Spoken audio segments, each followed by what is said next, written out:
Everyone once again welcome back to my YouTube channel. My name is Bhavna Bisht और आज की इस वीडियो में मैं आपको बताने वाली हूँ कि दिल्ली यूनिवर्सिटी में आप सभी को अपने हर एक सेमेस्टर में अच्छा स्कोर कैसे करना है और आप किस तरीके से अपनी स्टडी को मैनेज कर सकते हैं और आपको किस तरीके से अपनी स्टडी को करना चाहिए।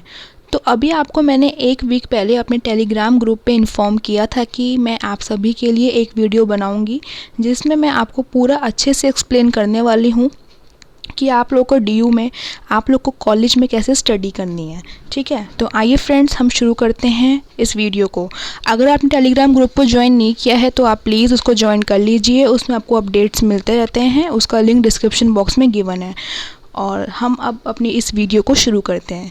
तो देखो, आपको पता है कि दिल्ली यूनिवर्सिटी में आप लोग का जो मेनली 3 इयर्स का ग्रेजुएशन होता है, कुछ कोर्सेज के लिए 4 इयर्स का भी होता है, लेकिन मेनली आज हम बात करने वाले हैं जो आपका 3 इयर्स का होता है। ठीक है, आपका हिस्ट्री ऑनर्स है, बीए प्रोग्राम है, बीकॉम ऑनर्स है, ये आपके जितने भी कोर्स हैं ग्रेजुएशन लेवल के, ये आपके सारे के सारे डीयू में 3 इयर्स के होते हैं। तो अब आपका सेमेस्टर सिस्टम है, आपको सेमेस्टर बेसिस पे एग्ज़ाम देने होते हैं। अगर आप अभी फर्स्ट सेमेस्टर में हैं, अगर अभी आप फ्रेशर हैं, तो ये वीडियो आपके लिए काफ़ी ज़्यादा हेल्पफुल होने वाली है। तो सबसे पहले हम लोग बात करते हैं कि आप लोग को स्टडी कैसे करनी चाहिए। तो अब अगर आप SOL के हैं या फिर रेगुलर के हैं या फिर NCVAP के हैं, तो आपको सबसे पहले क्या करना है कि जो डीयू SOL का जो मटेरियल होता है उसको आप डाउनलोड कर लीजिए। ठीक है, और उसमें से आप देख लीजिए कि कौन कौन से जो टॉपिक्स हैं वो आपके सिलेबस में हैं। उन टॉपिक्स को आप लोग नोट डाउन कर लीजिए, क्योंकि जो हमारे डीयू में आपको पता है कोई भी एक बुक नहीं होती है, कोई भी ऐसी बुक नहीं होती है जिसमें आपको पूरा का पूरा सिलेबस मिल जाता है। तो कई बार इस चक्कर में कुछ बच्चे एक्स्ट्रा भी स्टडी कर लेते हैं। जो बच्चे रेगुलर के हैं उनको तो कॉलेज में प्रोफेसर बता देते हैं कि आपका ये टॉपिक है, लेकिन जो बच्चे SOL के हैं उनको पता नहीं लग पाता है कि उनका क्या क्या टॉपिक्स हैं। तो डीयू SOL का जो स्टडी मटेरियल है, आप उसमें जो आप लोग के टॉपिक्स हैं आप उनको नोट डाउन कर लीजिए। ठीक है, अब मान लीजिए हम लोग एग्ज़ाम्पल लेते हैं हिस्ट्री ऑनर्स का। अब फॉर एग्ज़ाम्पल अगर हिस्ट्री ऑनर्स में फ़र्स्ट सेमेस्टर में आप लोग का जो सब्जेक्ट है हिस्ट्री का, उसमें आपका जो फर्स्ट चैप्टर है वो वर्ल्ड वॉर से रिलेटेड है। मान लीजिए फॉर एग्ज़ाम्पल वर्ल्ड वॉर से रिलेटेड है, तो आप क्या करिए, आप उसके टॉपिक्स को नोट डाउन कर लीजिए कि इसमें आपको क्या क्या पढ़ना है। आपको वर्ल्ड वॉर के बारे में पढ़ना है, वर्ल्ड वॉर क्यों हुई थी, वर्ल्ड वॉर में कौन कौन से कंट्रीज़ इन्वॉल्व थे, तो आप वहाँ से अपने टॉपिक्स को देख सकते हैं। इससे ये होगा कि आपका जो सिलेबस है आप सिर्फ उसी को पढ़ सकते हैं। ठीक है, ऐसे सिलेबस आपको इतने ईज़िली नहीं मिलता है, और अगर मिलता भी है तो मतलब टॉपिक्स जो होते हैं वो समझ में नहीं आते हैं। तो डीयू SOL का जो है उसमें आपको टॉपिक्स अच्छे से गिवन होते हैं, तो आप उसको देख लीजिए और वहाँ से अपने जो टॉपिक्स उसमें मेंशन हैं उनको स्टडी करना शुरू कर दीजिए।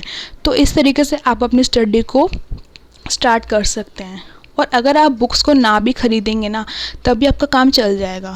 आप यूट्यूब से देख सकते हैं, कोई टॉपिक है तो आप उसको सर्च कर लीजिए, गूगल पे उसकी PDF ढूंढ लीजिए, क्योंकि बुक की लैंग्वेज काफ़ी ज़्यादा टफ़ होती है और आप बुक को नहीं पढ़ सकते हो ईज़िली। तो आप ऐसा कर सकते हो। और फिर उसके बाद ये तो था कि आपको स्टडी कैसे करनी है, तो आप ऐसे ऐसे हर टॉपिक को लिखते जाइए और हर टॉपिक्स के नोट्स बनाते जाइए। और नोट्स ने ऐसे मत बनाना कि बिल्कुल पैराग्राफ में बना रहे हो, ऐसा नहीं बनाना। बिल्कुल शॉर्ट नोट्स लिखो, जो इम्पोर्टेंट है वो लिखो, क्योंकि सेंटेंस फ्रेमिंग करनी तो आप लोग को आता ही है। आप लोग अपना सेंटेंस को फ्रेम कर सकते हैं, बस आपको मेन पॉइंट्स के बारे में पता होना चाहिए। ठीक है, तो इस तरीके से आपको अपनी स्टडी करनी है। क्या करना है आपको अपने टॉपिक्स को पहले अच्छे से स्टडी करना है, कौन कौन से टॉपिक्स हैं, सो डैट आप बिल्कुल भी एक्स्ट्रा ना पढ़ें। टॉपिक्स को पढ़ने के बाद, नोट्स को बनाने के बाद, टॉपिक को समझने के बाद आपको क्या करना है, अपने प्रीवियस ईयर क्वेश्चंस पेपर को देखना है। ठीक है, अब आपको पता है कि डीयू में जो क्वेश्चंस हैं वो काफ़ी ज़्यादा रिपीट होते हैं। ठीक है, तो आपको क्या करना है, प्रीवियस ईयर क्वेश्चंस पेपर को देखना है। आप 4 से 5 क्वेश्चन पेपर भी देख सकते हैं। उससे आपको आइडिया लग जाता है कि ये वाला क्वेश्चन हर बार आ रहा है, तो उस क्वेश्चन को आप अच्छे से रेडी कर लीजिए, क्योंकि आपने टॉपिक्स तो पढ़ रखे हैं। आप उस क्वेश्चन का आंसर भी इजीली कर सकते हैं। ठीक है, आप चाहे तो आप उसका आंसर फ्रेम भी कर सकते हैं, क्योंकि अगर आपने शॉर्ट नोट्स बनाए हैं तो आप अपना एक बड़ा सा आंसर फ्रेम करके रख सकते हैं कि अगर आपके पेपर में ये वाला क्वेश्चन आएगा तो आपको उसमें क्या क्या मेंशन करना है। ठीक है, तो प्रीवियस ईयर को डाउनलोड करो और क्वेश्चंस देखो किस तरीके से क्वेश्चंस पूछे गए हैं। फर्स्ट स्टेप क्या था, टॉपिक को स्टडी करो, नोट्स बनाओ, टॉपिक को समझो, और फिर क्या है, अपने प्रीवियस ईयर क्वेश्चंस पेपर को देखो, जो जो क्वेश्चन रिपीट है, रिपीटेड क्वेश्चन पे आप बहुत ज़्यादा ध्यान दो। मैं इस बात पे आपको बहुत ज़्यादा बोल रही हूँ because this is the very important talk. जो क्वेश्चंस रिपीटेड हैं वही क्वेश्चंस आने की पॉसिबिलिटी ज़्यादा होती है, specially in the theory subjects. तो आप उन क्वेश्चंस को देख लीजिए और उसके अकॉर्डिंग आप अपना प्रिपेयर करिए माइंड को कि ये क्वेश्चन आने वाला है। ठीक है, और मोस्टली आप देखोगे तो आपके वही क्वेश्चंस आते रहते हैं रिपीटेड वाले। तो इस तरीके से अगर आप अपनी स्टडी को करते हैं तो आप देखना आपको उसके रिज़ल्ट काफ़ी अच्छे मिलेंगे और आप कॉलेज में 9+ CGPA स्कोर कर पाएंगे। 9+ अगर नहीं आती है तो 8 से तो ऊपर ही आएगी, क्योंकि मैंने आपको पहले बताया था कि अच्छे मार्क्स स्कोर करने के लिए आंसर राइटिंग का जो वे होता है वो भी अच्छा होना चाहिए। आपकी इफ़ेक्टिव आंसर राइटिंग होनी चाहिए, गुड आंसर राइटिंग होनी चाहिए। आपकी जो प्रेजेंटेशन है पेपर की, आंसर शीट की, वो अच्छी होनी चाहिए। तो नॉलेज पे डिपेंड नहीं करता है मार्क्स, आप जिस तरीके से अपने आंसर को प्रेजेंट कर रहे हो वो भी मैटर करता है।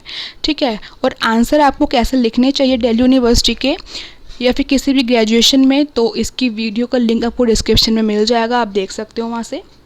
ठीक है, तो इन कंक्लूज़न मैं आपको ये बताना चाहूँगी कि मैंने आपको जो बताया है कि आपको पहले टॉपिक के नेम्स को लिखना है, टॉपिक के नोट्स बनाने हैं, टॉपिक को स्टडी करना है, फिर प्रीवियस ईयर क्वेश्चंस पेपर को देखो, जो जो क्वेश्चंस रिपीटेड हैं आप उसके अकॉर्डिंग अपना आंसर सोचो कि अगर ये वाला क्वेश्चन आता है तो आप आंसर कैसे लिख सकते हो, और उस क्वेश्चन को, उस टॉपिक को अच्छे से प्रिपेयर कर लो बिकॉज़ उसके आने की पॉसिबिलिटी बहुत ज़्यादा है। और आंसर राइटिंग पे भी ज़्यादा ध्यान दो और जितना हो सके अपने फ्लो चार्ट्स बनाओ, डायग्राम्स बनाओ पेपर में, इसके मार्क्स आपको ज़्यादा मिलते हैं। ठीक है, और बस यही है जो मैंने आपको बता दिया। अगर आपको कोई और डाउट है तो आप मेरे से पूछ लेना इंस्टाग्राम पे, फिर टेलीग्राम पे। इस वीडियो में सिर्फ इतना ही। प्लीज़ आप सभी इस वीडियो को लाइक करिए। अब हम मिलेंगे अपनी नेक्स्ट वीडियो में, तब तक के लिए टेक केयर, बाय बाय।